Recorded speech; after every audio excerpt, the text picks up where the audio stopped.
Greetings, siyabuyisa from M12 kuqobo lapha ke siziwe ilutho labavuseleli bakaKristu their second biennial conference silapha ke singaqali sikunye nopresident okwabutho labavuseleli akasixelele ihambo labo ukuzofika kule mini alungiselelo nazo zonke izinto abathe mhlawumbe badibana nazo namhlanje ukuze sikwazi ke ukugqitha sinaye amongst us usekretary we-province sinazo nendwendwe embashe emthatha kukhahlamba bonke abantu balapha uzawufike siyaphila uyalawula uyabusa. President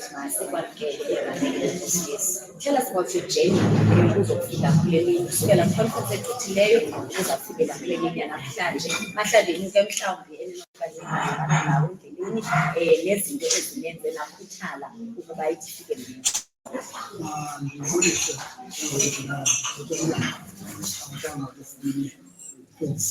kaSeptemba kuleli thuba okokuba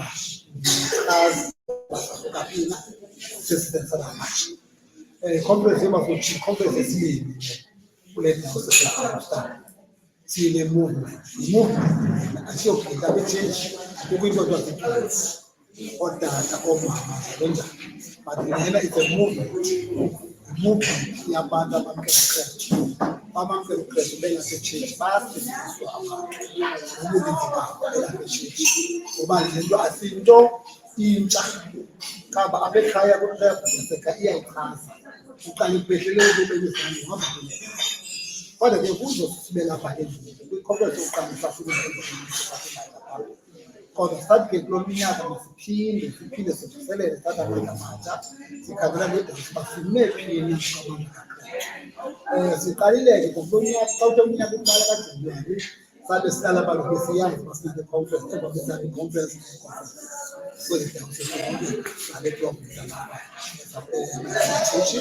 nawe ngoku sesaqala ke ngoJanuwari sivuselele ungendlulanga kuba kaloku zindawo sizethe sifa indawo sizi-regions about 4 regions 5 regions nendawo zonke so kunzima nokufumana into yoba sikwazi ufumana kodwa ngenxa yale mini social media into zethu zalula sikwazi ukufikelela sikhona sihambe kakhulu kodwa ke sikhamba uba ungumleti uhambe kunye nathi esikhapha kude kwangoku uthi bahamba yafika le mini ikandilindele kwaye bekungalulanga konke kuba kaloku xa uphethile kaThixo funeka kunciphe wena uKristu so yonke xa besisithi sathi xa siqale kodwa sithi khangixole one conference sathi impando yakho mayenzi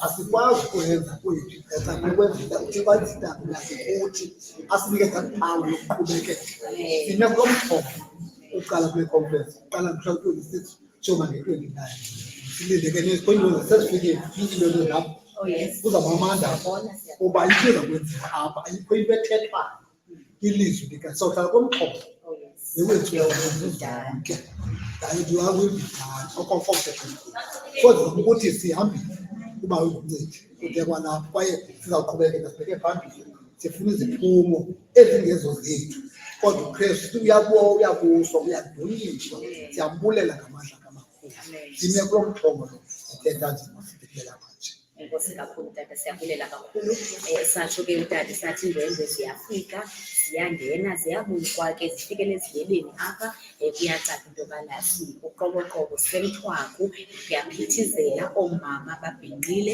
belungiselela iingodo zethu zisuka kwindawo ngeendawo amongst ke abantu esinabo esincokole nabo ngale mva kwemini ikhona ke i-worshipper ngenxa yamaxesha sawucela ukuqala one of our worshippers esikhona ukwenza uba akhawuleze alungiselele ukuya kuba yingxenye yapha ekwenzeni ukufudumalisa inkonzo ukufudumalisa singqine nathi into yobana inene uThixo ukho kule ndawo batshayele ke bezama ukutshayela ilungisa indlela ukhona ke asithandile ungowalapha ke inzalelwane yalapha uza ke enxibe izihlangu ezininzi kepe ezininzi she's a worshipper apha kwidiocese yaseShini ibutho labavusi abavuseleli bakaKristu engumntwana walapha eMthwapho. Siyabuyisa ke ngale mvabamini asi egameni leNkosi Yesu. Amen. Molo makazi. Molo mntanam. Ndiyafuna ke usixelele usibalisele into yobana what are you looking forward to ukuba ube lapha mhlawumbi ngabe ke uvumile to come and worship, but ndifuna laa nto personal yokuba wena uthathe isigqibo sokubana izinto zonke unozenza uthathe isigqibo sokuba lapha kule weekend yonke uzoqhakamisa igama. Thank you. I think what really is that this is a movement that speaks nothing but Christ. Uyesu ophilayo, Uyesu oyinkosi, and I think it's very important for young people to be seen and be visible. Ebutsheni bethu to purposely choose Christ and purposely walk in light. Dikhulele apha, as you say, I know nothing else but this life. But something about this movement that opens our eyes, it's an opportunity to fellowship. That's what I'm looking forward to fellowship with other people, learn from abantu who come from different backgrounds and have had different encounters with Yesu. Because here we are here to share our different versions of the custom-made relationship that we have with the Christ. It's a time for us to put aside religion and focus on relationship and focus on what it is that is meant when uKristu wasifela, which is something that we say and proclaim every time we have our Eucharist. So I'm looking forward to the lessons. I'm looking forward to the Bible study. Looking forward to ufunda spiritual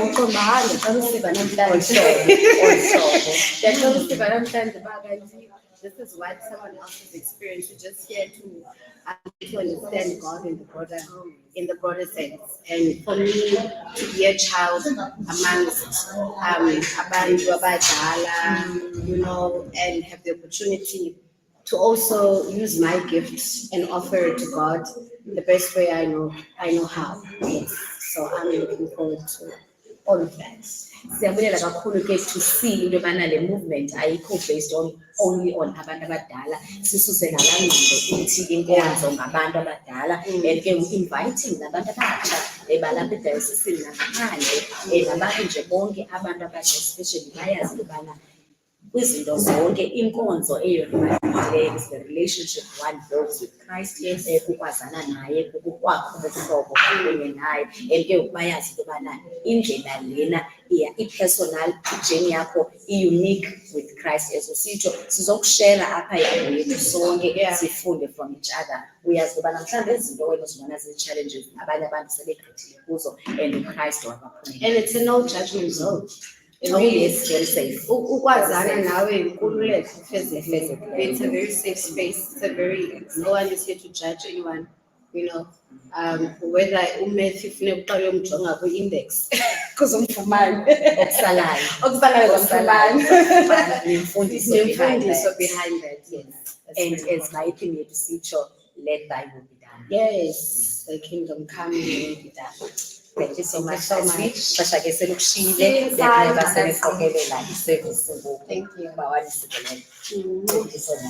you. As babe nditshilo ke ndathi sinazo neendwendwe esinazo iidayosisi zonke zalapha zilapha ukuzowitnessa ubukho bukaKristu even in this diocese. Iselusana akudalanga sibiziwe for the launch, akudalanga besilapha for our first conference, kodwa siphindile salapha ngoba uYesu inkosi wasinceda nathi to grow as the diocese. As a result ke sinazo iindwendwe sinazo phakathi kwethu all the way from uMthatha. Mama uzakusazi ke uzakuzazisa atsho into okokubana ulapha ngaboni yintoni ebangela asuke ngapha eMthatha kunemvula ingaka kulaa maqhwa, kodwa aqiniseke into yobana idayosisi yaseMthatha ayikwazi uba namagama apha eRhini ngale conference. Weekend enkulu, weekend kaSindi. Siyabamkela umama ke nomfundisi ezimane ibona silapha ke blessed with abefundisi, blessed as ba esitsho asithandile. This is a very safe space. Silapho kuzokhula sifunde sive experiences zabo nendlela abayihambileyo Kristu. Siyakwamkela dayisi. Engizisa khona ndiyabulisa ngegama lenkosi uYesu. Amen. Igama lami ndinguNolitha, ndingwaKwaMasabalala, ndawusisa Semthatha. Ndilapha ukuzodlelana Oh yes. nabanye abazalwane bethu singumzimba kaKristu thina sibanezi nje. Umzimba. Isizathu esibangela lapha ke sisakhona ukuzikhupha kule mvula yokubana apha ebandleni lethu sinale wing yovangelo. Amen.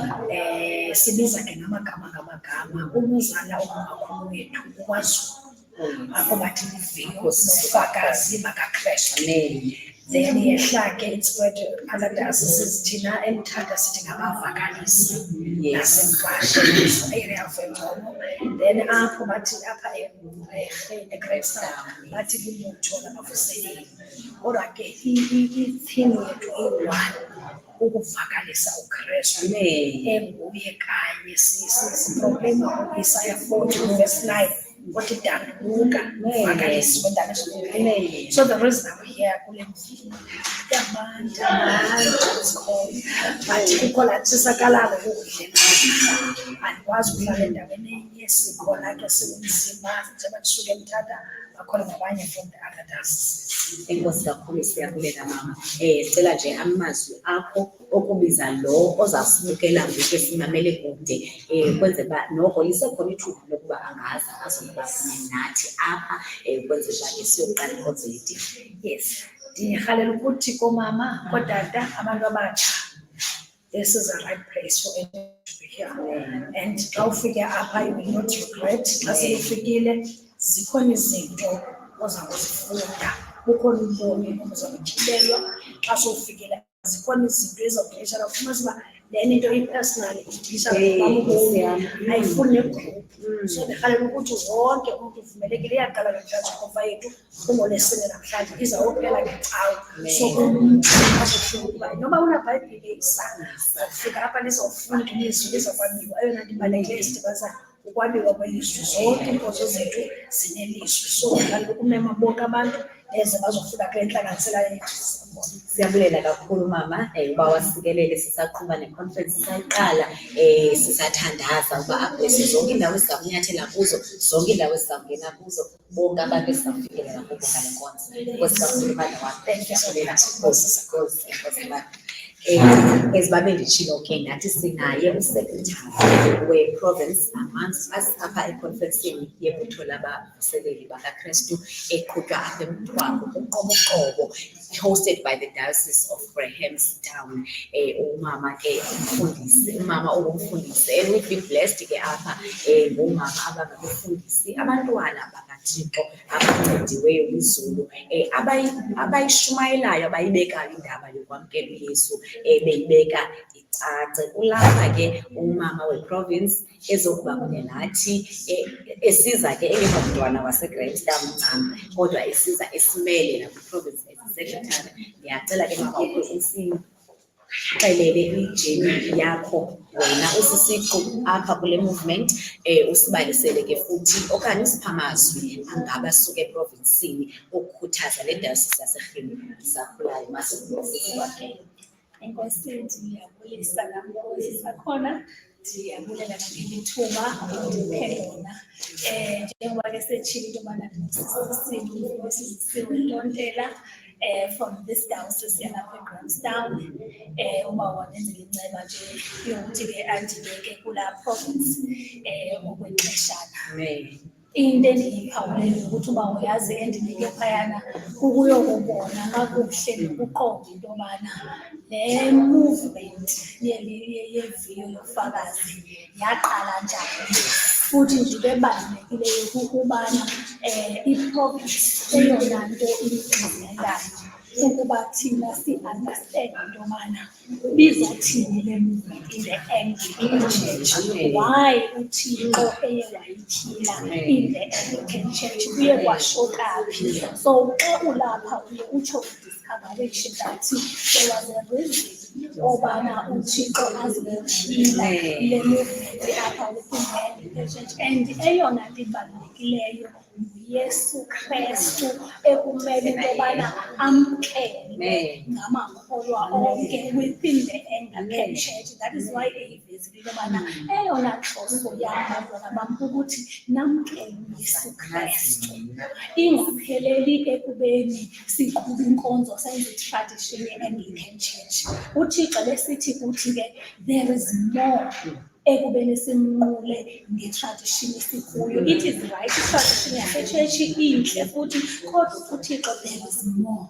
Ushote into yobana uKristu ke ngokwamkele so that azokwazi ukuyityhila kakuhle le ndaba kuthi. So that is why ibutho labavuseleli njengoba besitsho umfundisi uMasabalala into yoba apha kwidayosisi yaseGrahamstown kuye wathi uThixo mna ndifuna niqale nivuselele because bonakala into yobana siyayiqhuba ngenkonzo yethu kakuhle every Sunday or every day, but ikhona le nto ifile ifuneka ivuselelwe and kufuneka iphefumulwe.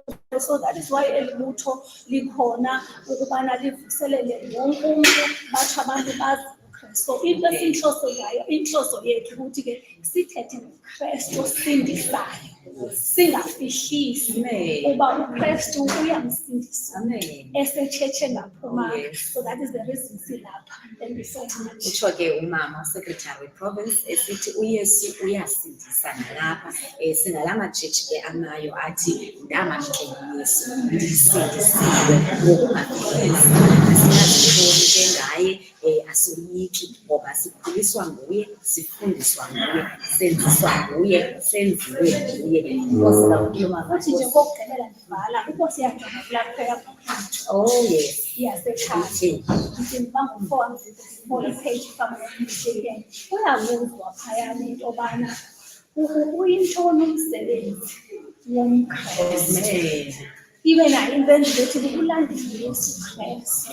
So asikwazi ungathethi uKristu kodwa into ebalulekileyo kuba wonke umntu olapha sengathi ithemba likaKristu lingatyhile loba uThixo ongabonke abantu bangasindiswa.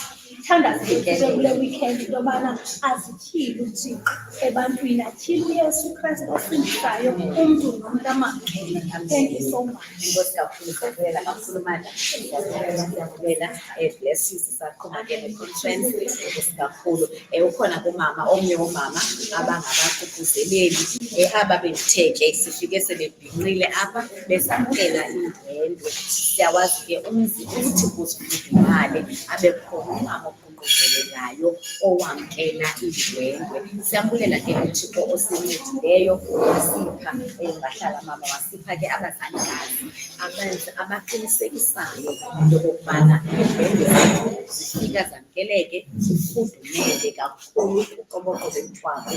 Ziyamkela indwendwe akho nto iphelayo, wonke umntu ongenayo ufuneka ezibukeli ezikhulu.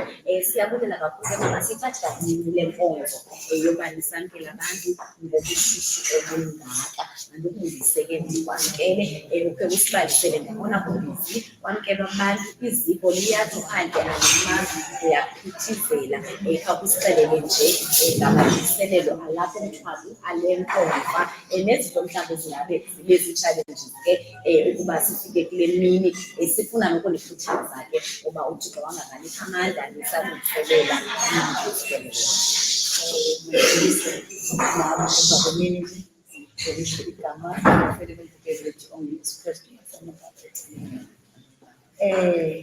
Njengoba usowutshilo sibhizi kakhulu sihla sinyuka futhi yona le ndiyithandayo sidekile nemvula kuba imvula bekudala nayo siyicela kumama. Ndibulela intsikelelo sicacile nobana lo msebenzi wamkelekile emazulwini. Siyabulela kakhulu okwangoku asikabi nazi-challenges kusahamba kakuhle kakhulu. Uba uyasinceda uhamba nathi ithi naxifuna ukuqinda avele umntu necebo esiqonda into yobana sibe ngaveli kuye. Yes, le mini kuyabonakala uba ithandazela kudala futhi abantu beyinxanele futhi okhona kubalulekileyo siququzelela sinjalo. Okhona ndifuna ukukuphakamisa ngamandla mna ndibulela imehlo, ndibulela ingqondo eyacingayo yathi apha ekucingeni nalapha ekuboneni kwabonakala into yobana ezi bhunduzi ziyamfuna ziyamdinga uyesu ngamandla. Yabonakala ifumana i-blessing ukuthi le ibe yintaba. Sibulela olo baba olunjalo. Zininzi iindawo futhi zintle futhi zisezindaweni ezi-convenient, kodwa kwabonakala ukuthi le mayibe yintaba. Siyabulela uThixo kakhulu. Kucacile into yobana siyamdinga umoya oyingcwele futhi ke uyabonakala ukuthi uzoba khona.